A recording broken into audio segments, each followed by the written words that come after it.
NYSACDL is the association of the nation's criminal defense bar.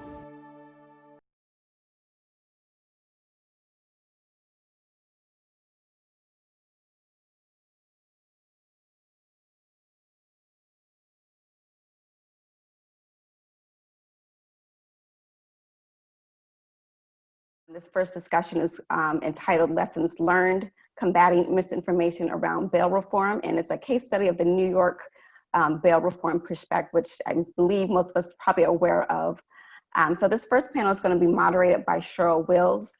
She is a nationally recognized Emmy Award-winning television personality for Spectrum News' flagship national news network, New York One News, which is headquartered in New York City.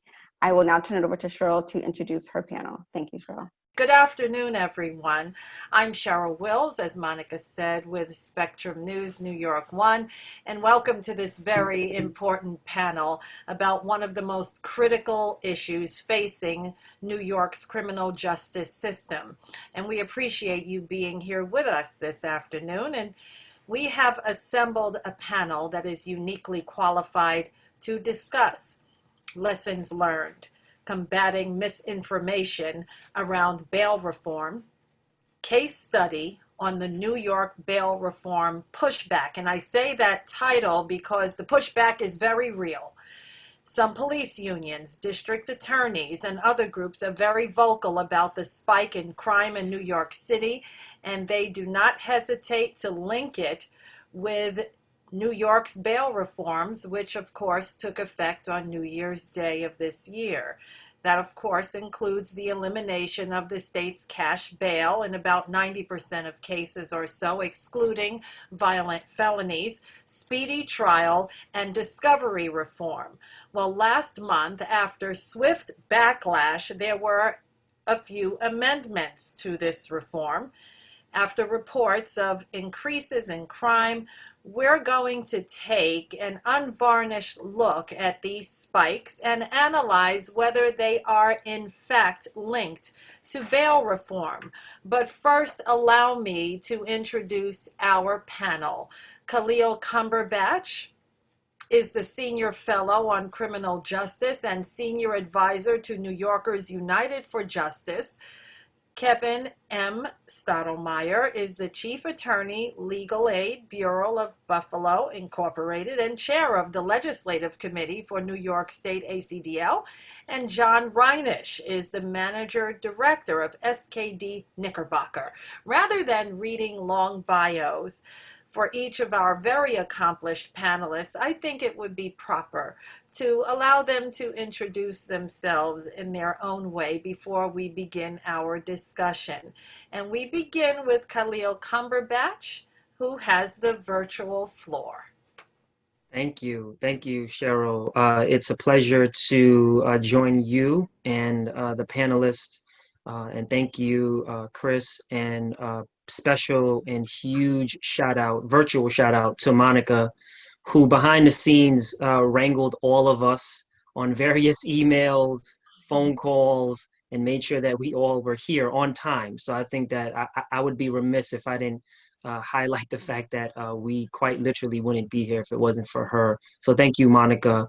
As mentioned, my name is Khalil Cumberbatch. I am currently the Senior Fellow at the Council on Criminal Justice, which is an independent, nonpartisan think tank whose goal is to serve as the center of gravity and incubator for policy recommendations as it relates to the criminal justice field and as it relates to criminal justice reform in general. Prior to my joining the council, which happened on August 1, I served as the chief strategist for New Yorkers United for Justice during the time that we are getting ready to talk about. Prior to that, I served as the associate vice president of policy at a large reentry organization here in New York City. And I am proud to say that what has largely guided my interaction with advocacy work as it relates to criminal justice reform is the fact that I am formerly incarcerated. I served 6.5 years in the New York State prison system and came home in 2010 And after being home for about 4 years, was then arrested and detained by Immigration Customs Enforcement and spent 5.5 months in immigration detention, at which point I was granted a pardon by New York State Governor Andrew Cuomo to largely relieve the immigration consequences of my criminal conviction. And so I'm happy to be joining my fellow panelists here today, and happy to be bringing the perspective of not only the chief strategist and a senior fellow at the council, but also as someone who has spent time in the jails and the prison cells that we're going to be talking about today. Khalil, thank you for that, and we look forward to hearing your perspective. Kevin Stadelmaier, take it away. Thank you, Cheryl. Again, I'm also pleased to be here in concert with Khalil and, of course, John. Thank you to Chris Adams. Thank you to Monica Reed. Thank you for Nora Zimmerman for, again, as Khalil says, wrangling me to get on this panel. I'm the Chief Attorney of the Criminal Defense Unit for the Legal Aid Bureau of Buffalo. I've been in this position for just a little over 8 years now. Prior to that, I spent about 10 years in private practice doing mostly assigned counsel work at all levels in Western New York. And currently, I'm also on the board and the chair of the Legislative and Lobbying Committee for the New York State Association of Criminal Defense Lawyers. So I think I have kind of a unique perspective because I get a lot of information from my attorneys on the ground and also being in court myself as to what the day-to-day aspects of bail really mean for our clients, and also the importance of the bail reform discussions and the implementation of that bail reform in 2019, or actually into 2020. But I also have the other side of the coin where I was involved very deeply in the lobbying aspects of this and in the supporting of bail reform in the legislative arena. So I saw a lot of how this all came together, and then ultimately how it got kind of dragged back. And I think, with those two things in mind, or those two perspectives in mind, I think it can kind of give you a good overview of where I think, the disconnect was between, the real positive aspects of bail reform and what it meant for our clients, and then how it all kind of went wrong after it went into effect in January. So again, I'm very, very pleased to be here. Obviously with John and Khalil, I'm incredibly pleased to be on this panel. So thank you. Kevin, thank you. We're thrilled to have you. John Reinish, take it away. Thank you so much, Cheryl. It is so wonderful to be here with colleagues, with friends, but especially I can just see how many of you are sort of beaming in from states across the country and cities across the country and bringing the work that you do to this conversation. And I'm especially looking forward to the Q&A. A little bit about what I do and how I come here today and to this issue. I'm a managing director at SKDKnickerbocker, which is a political and public affairs strategic communications firm. So on the criminal justice issue, I have led the messaging, media, campaign work for issues in New York, including bail, discovery, 50A, working extremely closely with Khalil and with Kevin through our work with New Yorkers United for Justice. And then nationally, on work from passing the First Step Act to the Fair Chance Hiring Act, and now trying to get various criminal justice provisions focused on public health and public safety into the long-awaited and much debated COVID relief bill currently happening or not happening, depending on what minute of the hour it is in Congress. So it's going to be especially interesting to really discuss bail, however, even though that's obviously in the context of a wave of critical reforms. What happened and what continues to happen in New York is such a critical case study as advocates and attorneys and activists and legislators try to replicate this work across the country, to do this work across the country, pass laws that change lives and that make a system fairer, safer, but also hopefully learn from New York's mistakes, and also for what can go right and what has gone right. So thank you, and I'm very much looking forward to this. Okay, wonderful, John. I'm so glad you can join us. I want to begin, to all of those, we have more than 250 people joining us this afternoon, and we appreciate your time. I'm a journalist with 30 years under my belt, and I got to tell you, I've never seen a climate like this one.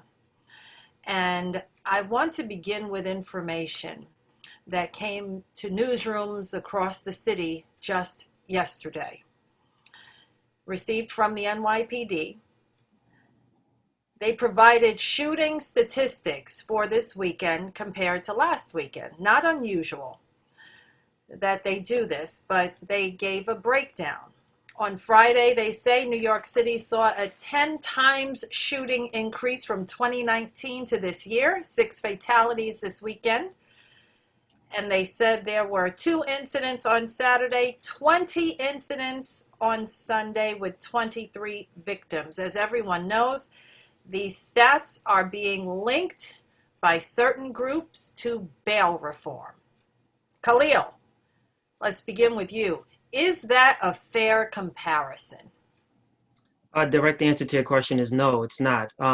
There's a few major points to cover first, and before we even think about touching the data. One is there is no other field, there's no other industry where the collectors of the data are also the verifiers of the data. That wouldn't happen in the airline industry, it wouldn't happen in the car industry, it wouldn't happen in the medical industry.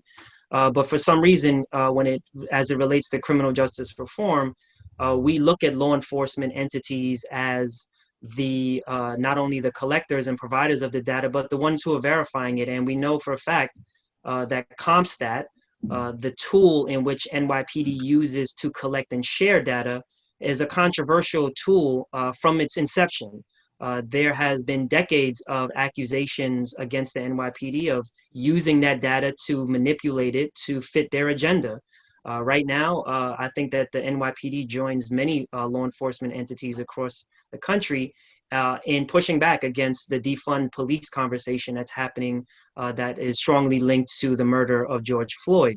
And so that's the first issue, is that we have to really be able to question and crunch and verify that data independently of the NYPD. Two, the New York Post did that. The New York Post did their own independent analysis and crunching of the data provided by the NYPD. And they found that the rhetoric that the NYPD, particularly the top brass in the NYPD, is putting forth as it relates to gun violence and the linking to bail and the releases of people because of COVID is just emphatically not the truth.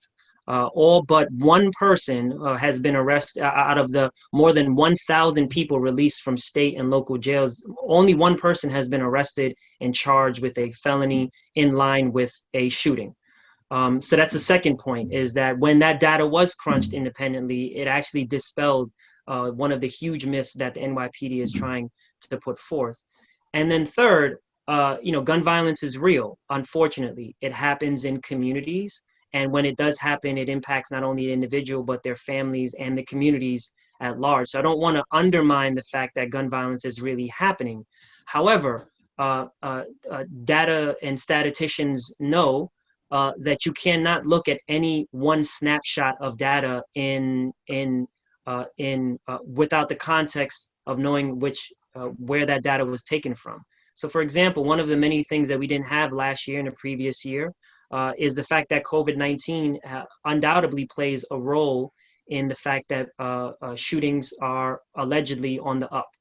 The second thing is that we all know from data, and just folks who work in this field know, who have any light touch point to the criminal justice system, that the warmer months unfortunately mean more crime. It unfortunately means more violence, and it unfortunately means more gun violence.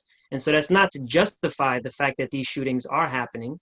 And I know that they're happening because I've spoken to people who do a gun violence interruption in these communities. And so it is a verified fact that these shootings are happening. But what we can't do is look at those numbers without the context in which those numbers are being pulled from.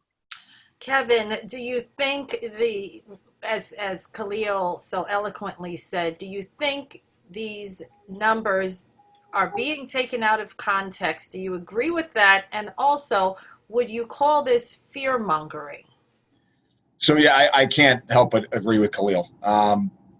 You really do have to look at the context in which this information is being put forth. I mean, since the George Floyd murder, and even just before that. The police are now under attack throughout the country. There's multiple moves against them to take a look at their funding, to take a look at their role in society and in policing our clients in our neighborhoods. And whenever you have an organization that's under attack, certainly they're going to respond and try to put out whatever information they can to make themselves look relevant and combat against the idea that they should be marginalized in society. So it's absolutely no surprise that these numbers will be pushed out right now. During the time when there's so much unrest and so much pushback against the police. Khalil is absolutely right that the data, I'm not necessarily sure you can believe it. I know that there's gun violence, just as Khalil says. I see it in the city of Buffalo all the time, so we do know that there is gun violence. Whether it's more gun violence than we've seen in the past, I'm not prepared to say that. And certainly whether that gun violence has any relation whatsoever to bail reform, I think is just an unbelievably lazy analysis. And this just really, when you talk about fear mongering, when the police say, well, we have an uptick in gun violence, and clearly it's assignable to the bail reform that went into effect in January. I mean, it's such a fallacious connection, it's to be laughable. What you're basically doing is you're trying again to paint every single person who's arrested in New York as a criminal. And if you let criminals out on the streets, you're going to see an uptick in crime. You're going to see an uptick in robberies and burglaries and all sorts of other crime. Well, it's simply not true. And so, if we do in fact have an uptick in gun crime, and again, I'm not prepared to say that that's in any way, shape, or form a fact, but simply saying that, well, it's because of bail reform, again, it just gets back to the problem that we faced after the bail reform was passed in April of 2019. It's incredibly lazy analysis. It really has no connection in fact, yet people will believe it because it's the police saying it. And it's really unfortunate that that's the case. Well, Kevin, that's a very important point you make. And John, he calls it a lazy analysis. However, it worked because there have been amendments effective starting in July to the bail reform. And some members of the press have used criminal cases of suspects being shown the revolving door regarding cash bail, of course, only to go out and commit more crimes, documented by photographers and reporters. So what do we make of that analysis? Sure. Well, I think, first of all, just to pull back for a second, what's so critically important here, and this builds off of what Khalil and Kevin are saying, is to actually educate the public of what our criminal justice system is, says, does, consists of. What is considered violent, what is considered nonviolent. And that's true legislatively and in terms of how our codes are created and how they're meant to keep us safe, but also how people will interpret them. I think a lot of what you are seeing is a sort of confluence of many different things. This sort of spike in incidents happened just as the city was really thrown back as COVID spiked, as jobs were lost, as people experienced great fear and a crisis that we haven't experienced in New York City and in this country for a long time. People in power will frequently use scapegoats, and they will find them in the most vulnerable in our society, in communities of color, in poor communities. And it's been very disappointing to see that people who should know better and authorities who should know better have not hesitated to do so and have done little to solve the problem, but done a lot to whip up fear against the problem and to point fingers at it. I think Khalil touched on this, but one of the most interesting things for me as a communications professional who runs the campaign side of these things, the messaging, the media side of these things, is that very few reporters actually analyze the data, with the exception of that great progressive trailblazer, the New York Post, that liberal icon of New York media.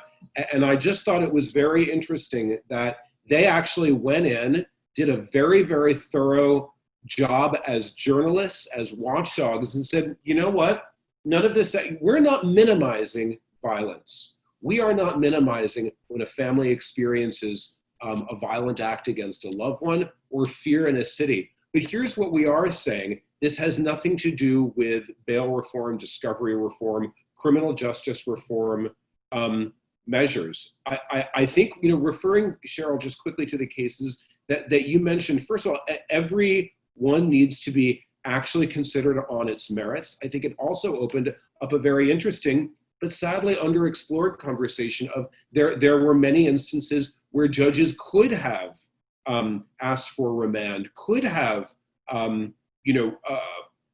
pushed for certain measures or to apply the law that went into effect on January 1st.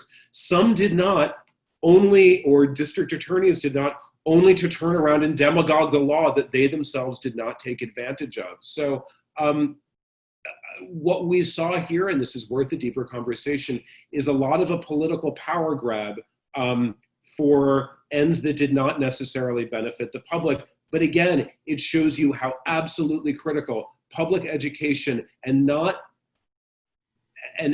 never stepping back from public education and sharp and persuasive messaging and calling out people who are going to fearmonger in a very unsparing way, because New Yorkers and Americans as a whole demand to be told the truth, like to be told the truth. And advocates and activists and supportive legislators should not be shy about the absolute consistent need to educate the public and to call out fear-mongering when they see it and disingenuity when they see it. Very important point you make there, John. Let's segue to speedy trials. Khalil, you brought up the pandemic and how all of this now, what we're seeing is happening in the shadow of COVID-19. Speedy trials. The courts just reopened. How can we see a change with speedy trials now that we have probably the most historic backlog in the history of New York State? Talk about the concern you have for fulfilling that mandate of the bail reform. Yeah, well, I mean, first, let me just say that when COVID-19 hit, and I think everyone really finally crystallized to everyone how serious this matter was, one of the first questions that everyone had was, well, how does the virus spread? And they said, well, one of the main things is dense, crowded populations. It just so happened that the bail reform that was implemented a couple of months prior had resulted in dramatically and drastically in some places across the state reduced jail populations in a way that that some counties had not seen in the previous 10 or 15 years. And so in hindsight, obviously it was a benefit to the system to have the reforms take place when they did, which was January 1 of 2020. In terms of speedy trial, the main benefit that we are looking for the system to provide people who are caught up in it right now is to make sure that they don't languish unnecessarily. So bail coupled with speedy trial and then tripled with discovery are really, one reform can't exist without the other. The goal of speedy trial, and I know I'm largely preaching to the choir here, but I'm going to say it just for the sake of saying it for the folks who may not know, speedy trial essentially means that an individual has the ability to have their quote unquote day in court as quickly as possible given the accusations and the evidence against them. This is one of the foundational pillars of our criminal justice system, the ability to face your accusers in court in a timely manner. This is one of the pillars that stops someone from being held indefinitely. And so right now, what we're hoping to see from the system at large, and you're right, Cheryl, with the huge amount of backlogs that we're going to see, is that the system is looking to use the resources, the limited resources that they have in a fair and just and equitable way, meaning that if someone is not a serious threat to society, if someone is arrested on a low-level misdemeanor charge, not that that person's case is postponed, but that person's case is dismissed. Because we really have to ask ourselves, what sense does it make to have a case languish in a system at taxpayer cost? Potentially have an individual languish in the system at taxpayer cost and it doesn't do one iota for public safety. It doesn't improve public safety. It definitely doesn't help that individual who ultimately, if released, has to then begin all over again, and maybe this time with a criminal conviction or a second or a third criminal conviction. Kevin, what are your concerns about a speedy trial during this pandemic? So it's incredibly concerning right now. Since the pause went into effect in New York on the 18th day of March, very shortly thereafter, Governor Cuomo enacted a complete pause of the criminal procedure law, including the most notable speedy trial section, CPL 3030. So basically at this time in New York, the speedy trial sections really have no effect. All the time from the 18th day of March until today and going forward is told.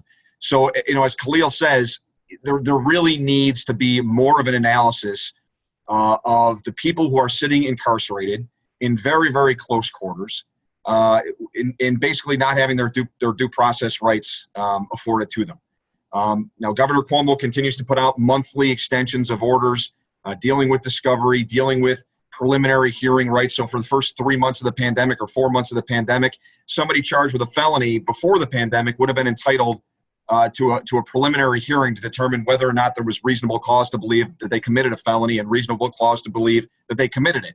Well, that section of the law was paused, which basically resulted in anybody being charged with a felony that was, a qualifying offense having to sit in custody for upwards of 4 months if they couldn't afford the bail without any kind of hearing whatsoever to determine whether or not they were even the person that was involved in the crime. So, and because there hasn't been this analysis, as Khalil said, by district attorneys' offices, and in some cases not by the judiciary either, of who really, should be subject to pretrial incarceration, you have vast populations of people that have no business whatsoever being held in custody. And to this point, I know that Governor Cuomo probably thinks that, I allow felony hearings to take effect on at the end of July. What more do you want? Or I'm allowing some of the discovery provisions to start taking effect. What more do you want? Well, it's not enough. It's not enough. You can't continue to extend or keep pausing, a vital section of the criminal procedure law simply because, or because of the excuse that we can't, get together to have these cases taken a look at. It's just not true. These cases could be examined. There is technology available to have cases that need to be coming before the court come before the court. And I think at this point, it's just, I'm not saying that it's a purposeful attempt to keep people incarcerated, but, it very well may be given everything we've seen in the past. So it's kind of a dire situation now for a lot of people sitting in jail, some of them without cause whatsoever. And we really need to be taking a closer look at that. Yeah, there's no doubt this is a dire situation for people sitting behind bars. John, what do you make of all this? Is it time to invest in that technology to speed the process up? Because it could conceivably now take years. And how long can we use COVID-19 as an excuse to ban due process? Yeah, I think that's absolutely right. One thing that's been so interesting here, and then I'll answer your question, is that in every other state, pretty much across the entire country and at the federal level, criminal justice reform is a bipartisan issue. And only in New York have you seen one party grab onto an issue and so thoroughly demagogue it that in other states, you see that party in some ways leading on it in ways that you just don't see here. Same goes for criminal justice reform at the federal level.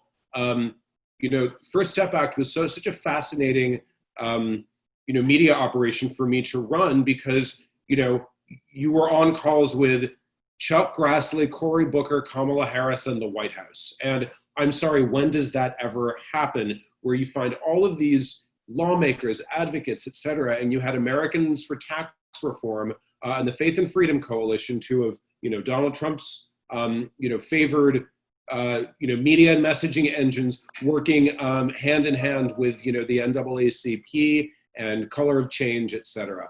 And that's just not what you saw here.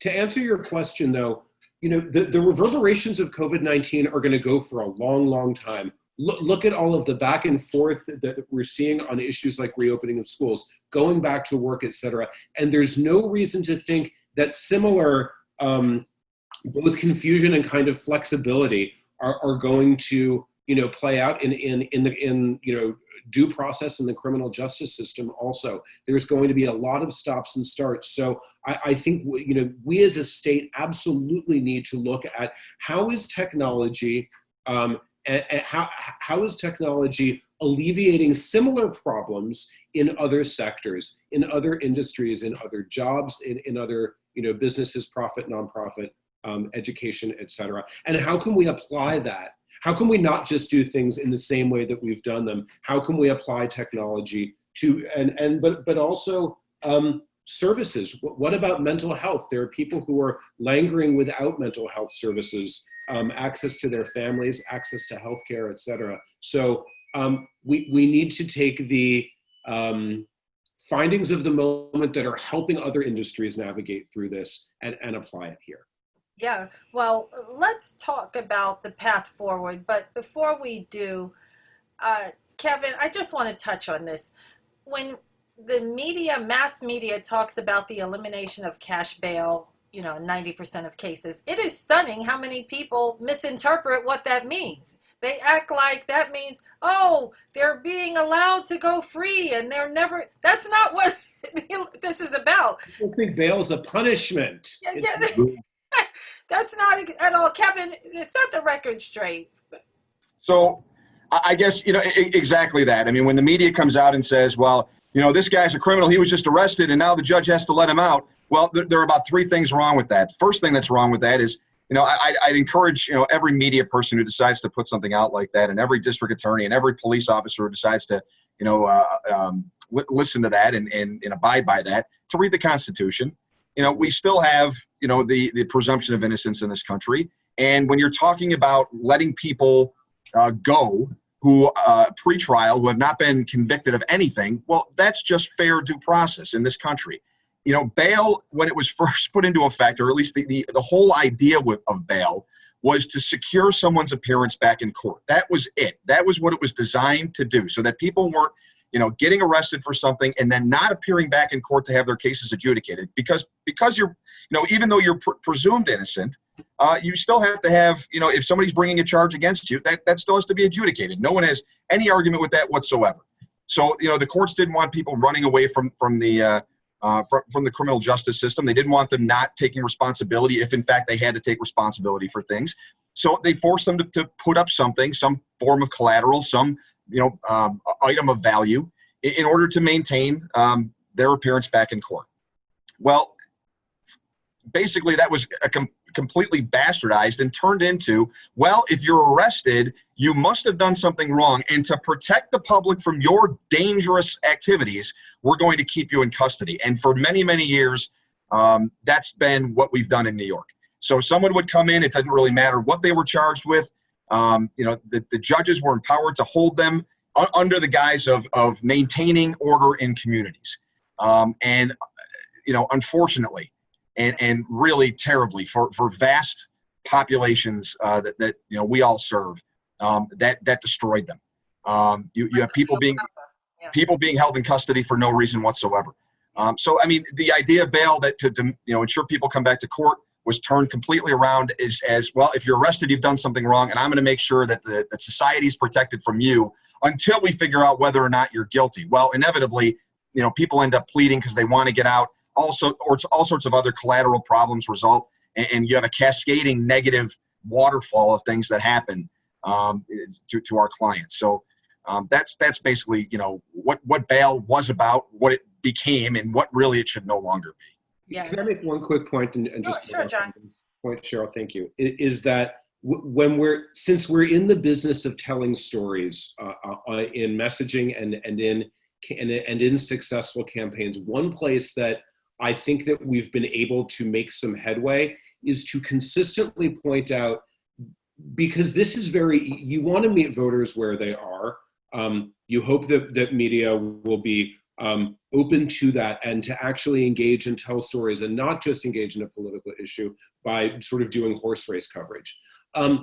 what has served us well is to point out the rich and poor disparity, and the idea of one system if you're rich and one system if you're poor, and consistently staying on that message has been, I think, again, one place where we've been able to break through in what will be an ongoing campaign. The election is this November. Don't think that this issue is not going to be trotted right back out again to fearmonger around the election. Certainly you see the president, others predominantly on the right doing the same thing, trying to instill fear in people. But if you emphasize that for decades, we've had one system for the poor and one system for the rich, that's something that people can understand. Yes, And, sir. and Cheryl, can I just dovetail just real briefly off that? One of the examples we always brought up when we started talking about bail reform and the disparity that John speaks of between the rich and the poor is Harvey Weinstein. So Harvey Weinstein, is anyone going to argue that Harvey Weinstein isn't a dangerous individual? The man was credibly accused and then convicted of multiple counts of forcible rape. Yet that man stayed out of jail pre-trial for the vast majority of the time between his arrest and ultimate conviction. Somebody charged with a prior to bail reform, somebody charged with a petit larceny, if the judge felt like, well, I need to keep this person in custody, either number one, to force a plea down their throat, or number two, to protect society, I'm going to do that. And I know that person can't get out because they barely have enough money to take the subway to get to court. So yeah, and there is a broad disparity, and bail is used disparately across communities, which is, again, extraordinarily damaging. Yeah, and of course the case of Khalil Browder illustrated that in the most tragic way. Let's talk about the path forward. Khalil, will the amended law, which went into effect in New York in July, land more people behind bars, particularly during this pandemic, and what can be done about it? Well, yeah, I mean, to speak to Kevin's point, I mean, unfortunately, the governor of our state here in New York issued a series of executive orders, and some of those executive orders have had negative impacts on folks who are currently being swept up in the criminal justice system. So, it's unfortunate that what we're going to see is a swelling or a ballooning of folks going into the system who are not going to be able to benefit largely from the reforms that advocates and elected officials fought so hard for. With that said, what should be happening again is that each of the 62 district attorneys across this state, one representing each of the 62 counties that make up New York State, should be examining their need for pursuing someone's criminal charges, and they should be examining with a justification to the public why holding this person inside of the criminal justice system at taxpayer expense is a justification to meet or to continue to maintain public safety. Many folks who pay for the criminal justice system, the average taxpayer, have no clue on what the real happenings are of that system, and more importantly, how much that system actually costs them. We have learned from the entire defund police conversation that law enforcement apparatuses across this country get funded to the tune of billions of dollars with a B, which largely don't have any real impact on public safety. One of the ultimate ironies of the NYPD and other law enforcement entities across the country saying that shootings are on the rise and that to some extent they are out of hand, they're actually admitting to themselves and admitting to the general public that if those numbers were indeed true, that they have abysmally failed us as a law enforcement apparatus whose goal is to maintain and uphold public safety. And so, we have to really start questioning local law enforcement entities, district attorneys' offices about the real need for incarcerating and detaining people in a pretrial manner. I want to touch on discovery before we open up Q&A for the audience, but I want to do this with you, John. I want you to talk about Governor Cuomo's response to all of this. And let me tell you what his spokesman recently said, quoting now. New York is the least incarcerated and safest large state in the nation, And the governor closed more prisons than any governor in state history, overseeing an unprecedented 37% decline in the incarcerated population. John, how do you react to that?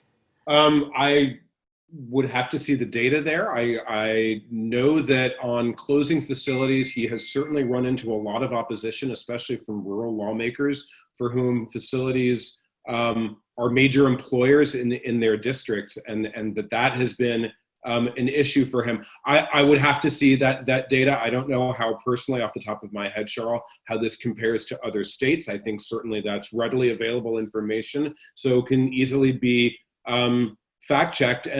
But I think that this does bring up just how critical, in addition to a culture of storytelling and using people's biographies to bring these issues to life through working in a campaign scenario, how important it is to have factual data. And I think that brings us back a bit to the beginning of the conversation, talking about that New York Post piece, which I would love to share with everybody, is that you can't do conjecture in this, and you can't do conjecture in a campaign like this. You have to have the data, you have to have the facts. It also means that governments and both state, federal, localities have to invest in accurate data collecting. So don't make a legislative decision based on 1 week, base it on a year. So I think that that's an interesting place to look at a place for advocates, for campaign folks, for supportive lawmakers, activists, to talk about the future and talk about the future of this movement as one to push lawmakers to make decisions based on data. Thank you, John. And before we open up for Q&A, and I encourage our audience, thanks you to the 276 people who are staying with us. Kevin, discovery. The new law also rolls back a pretrial discovery requirement imposed on prosecutors in 2019, in 2019 reform law, which mandated prosecutors to make initial evidentiary disclosures to defendants within 15 days, as you well know, Kevin. That measure was criticized by prosecutors across the state, and under the new law has been extended to 20 days if a defendant is in jail and 35 days if not in jail. Promise kept? No, absolutely not. And I guess let's operate from the proposition that prior to January of 2020, New York State had one of the least progressive discovery apparatus, discovery laws in the entire country. We call it the blindfold law for a good reason.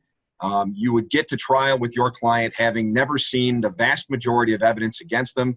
If you ran hearings and you were able to procure some measure of discovery through the regular discovery process, it was never as much as you would want. I've had many occasions where you get to trial and the DA will turn over materials that are so damning that all your assumptions about your client's case, all your defenses that you may have had, really just sort of evaporate out the window, and you're forced to backtrack extraordinarily quickly into a room to discuss with your client, hey, listen, the stuff that I thought that they had that maybe I thought they didn't have, well, here it is, and now we're in really deep trouble. The law that went into effect in January that we fought for about 20 years to get, put in those very, very tight timelines for the prosecution to turn over everything that they've got. And let's be honest, prosecutors have the material that we're talking about, the material that was outlined in the new discovery law. They have it in advance of that 15 days. It wasn't a huge administrative burden for them to do it. The prosecutors who got on top of the law, very quickly after April, were able to put in apparatus that allowed them to get us that material within that time limit. But again, you've got, as soon as the law goes into it, or as soon as the law gets passed in April, you immediately have this robust disinformation campaign about what discovery is, about that it's too hard to get that material, about you're endangering witnesses, and no one's going to want to prosecute crimes because you're giving them information about where they live. Well, again, these are all, various baseless, assertions, and we don't have to get into why they're all baseless, but I think we can sort of figure it out. But again, you have this robust disinformation campaign, and because of that, Governor Cuomo, who apparently he's getting lauded in this statement that you just gave for reducing the carceral rate in New York State, he turtled. he decided that, oh crap, I'm getting blasted from both sides here, and I'm getting blasted by the DAs, and getting blasted by the cops and the GOP in the state house. And geez, I better roll this back. So we'll come to some sort of compromise on it. And now we have 20 days for people who aren't incarcerated, or 35 for not incarcerated, and 20 for incarcerated. Well, you know, some people take a look at that and say, well, it's only 20 more days. It's only 5 more days. Well, it's not real. You know, getting this information quickly a lot of times leads defense attorneys to call up the DA and say, hey, look, I just got this material in 13 days, which is outstanding. Have you even looked at it? Have you looked at the body camera footage? Have you looked at the witness statements? Have you looked at the backgrounds of some of these witnesses? You've got to be kidding me that this person is still sitting in custody. And you've also got to be kidding me that you're going to even consider indicting this case or moving forward on it. It's happened on a multitude of cases since January, well, prior to the pause in any event. Having that material early was a tremendous boon. But now we've rolled it back. We've got the new timelines. We also have some additional problems with the new law. They don't have to turn over identification information from 911 callers, even if they've got it. They can make good cause arguments on orders to show cause to extend the discovery proceedings far past the 20 and 35 deadline. They can extend things that aren't in their possession, like body camera footage, which they can get. They just don't. So they say it's not in our possession. They can push that another 30 days. They can, there's rollbacks on the certificate of compliance, whereas previously they couldn't declare ready for trial prior to having all of the material to you and certifying on the record that they did have it to you. Now they can kind of play fast and loose with it again and say, well, we've got just about everything in our possession. We'll get the rest of that stuff. Hey, some of this stuff was lost. We know you'll get an adverse instruction on that later on, but we're declaring ready for trial. Well, that was BS prior to the law getting rolled back, and it should have remained that way. But again, we had some people succumbing to this robust disinformation campaign, again, to the detriment of our clients, and all those progressive reforms that we put in place, while somewhat still there, aren't nearly as progressive as they were between January and April. Okay, thank you, Kevin. So I want to get to some of the questions that our audience has posed to our panelists, and anyone can answer this. Ali poses this question. A lot of jurisdictions are implementing supervised release programs in lieu of cash bond coming from a jurisdiction that uses such system. I've noticed problems with that as well. Bench warrants for supervised release violations that result in no bond. Thoughts? Well, we provide, I mean, New York has apparatus for supervised release. I mean, I think it's not often used as much as it should, or should be in any effect. If a judge has a problem because he's got a person with a qualifying offense, and he's able to let him out under a variety of supervised release provisions, whether it's interim probation and release under supervision of a probation department, or other non-monetary conditions. The fact that those are available and they're not being used is a problem, because I know that to be a fact. At least in Western New York, we have a variety of judges who refuse to consider those things as able to be used. So, the new law allows for that. It allowed for it in the past, but again, it's a matter of forcing the judges to use them when pretrial incarceration is the other option, because the last thing a judge wants to see is their name in the paper if they let somebody who on a qualifying offense out, and they happen to commit another crime. Not to say that we see that, but it does happen. Here's a question from Mary. Seems like comparative analysis of percentages of people arrested for gun violence who had been released under the old cash bail system to those released under new system should be fairly simple. What am I missing?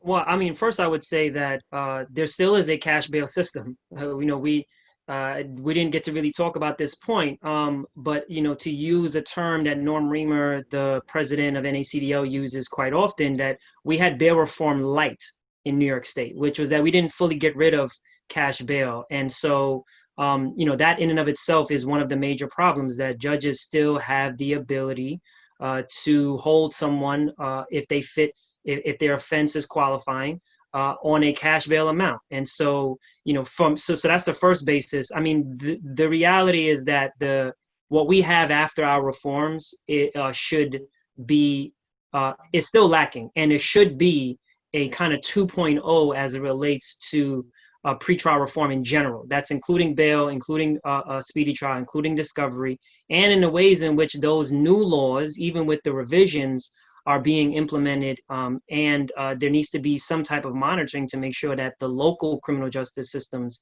are adhering to those laws. Okay, I just want to read this comment from Kathy because it made me giggle a little, and then I want to go to Lamar. Kathy writes, "We get discovery promptly in state court in Detroit. I can't believe how backward New York's discovery laws are." Do you know how many states are like New York? I don't know if I don't think New York is alone, right?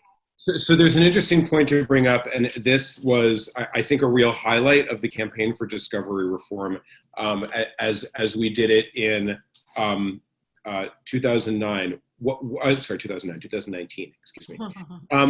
What was especially effective was that we were able to show New York voters, New York lawmakers, reporters, that actually, progressive Democrat-led New York was in terms of their criminal justice system far more conservative and very far behind even very conservative law and order, as we traditionally define them, states like Texas. And one of our most effective ads that we did in trying to pass discovery reform was a case of a fellow named Michael Morton, for whom discovery reform laws signed in to law in Texas by that great liberal reformer Rick Perry,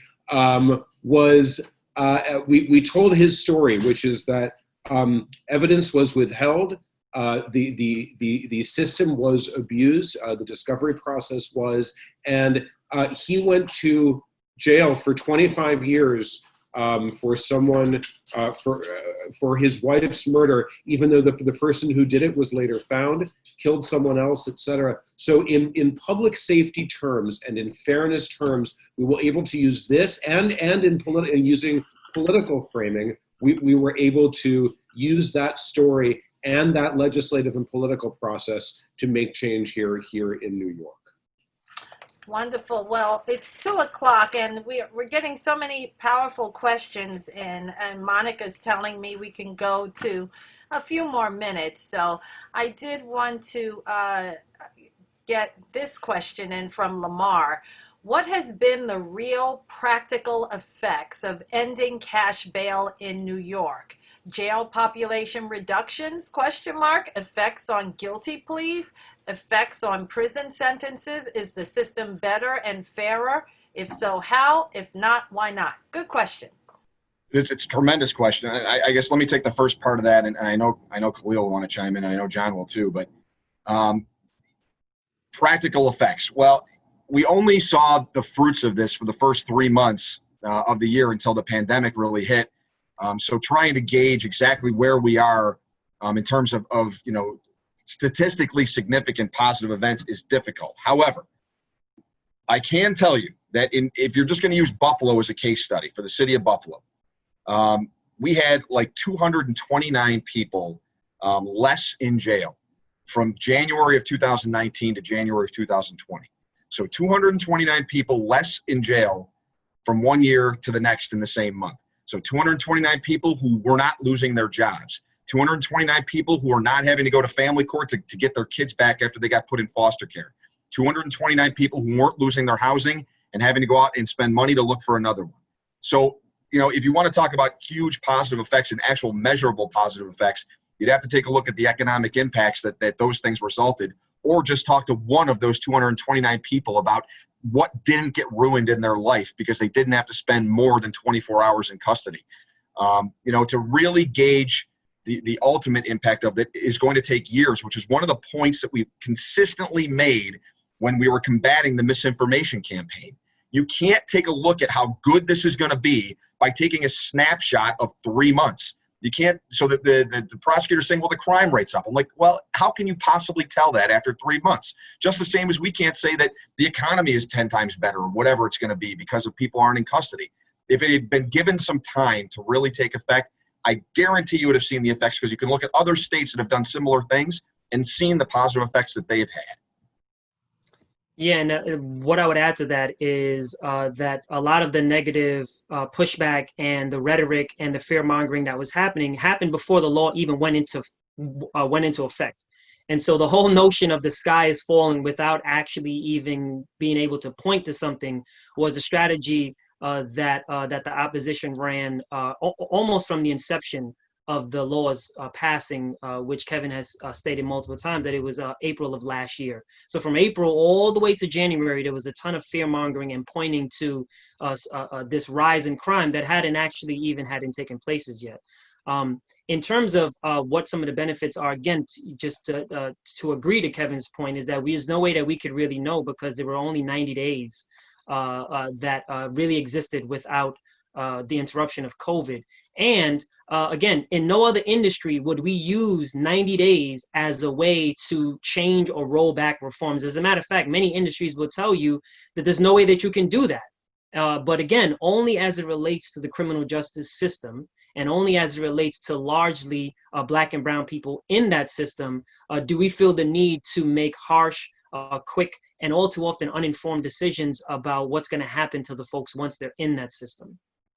John, Can I build on that? Cheryl, do you mind if I build on that? please, you have the last word.